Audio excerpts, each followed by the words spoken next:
Welcome to this video of deactivating the triggers of your anger. Now we've understood what is anger, why is it there, what kind of ways we express anger in, what kind of triggers are there for our anger, but what do we do about this anger finally? What do we do about the triggers that we have? How do we control it? Well, I'll tell you a very simple 5-step process. First is to identify the triggers. Very concretely, you have to identify what is the trigger for your anger, or what are rather the triggers of your anger. Second, deactivating triggers. There are lots of ways of deactivating your triggers.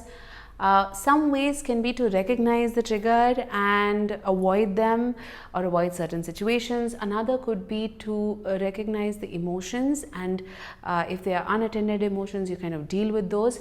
And there are lots of other ways of deactivating your triggers. You will find some solutions in the section below.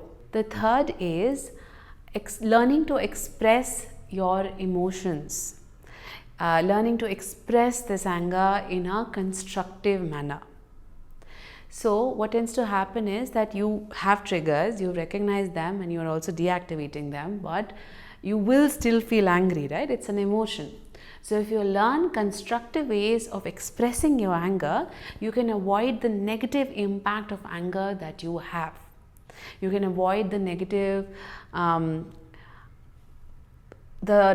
outcomes that happen because of anger. Fourth step is learning techniques or self-help tools to calm down.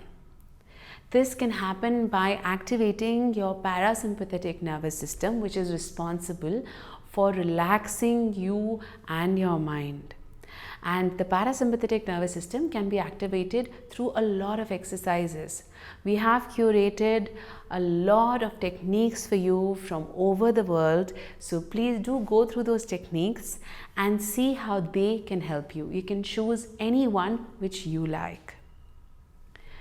Once you learn to also calm down your mind, the next step, which is the 5th step, is to learn how to train your mind over a period of time to not react to situation immediately. Because the minute you increase the time between the situation and the reaction, you give yourself that extended time to calm down and objectively process the situation rather than instinctively reacting to it with anger.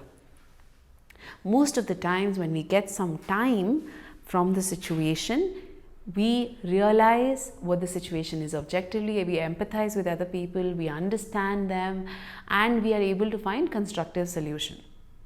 But because there is no time between the situation and the reaction, it comes almost like a reflex action and we burst out in anger.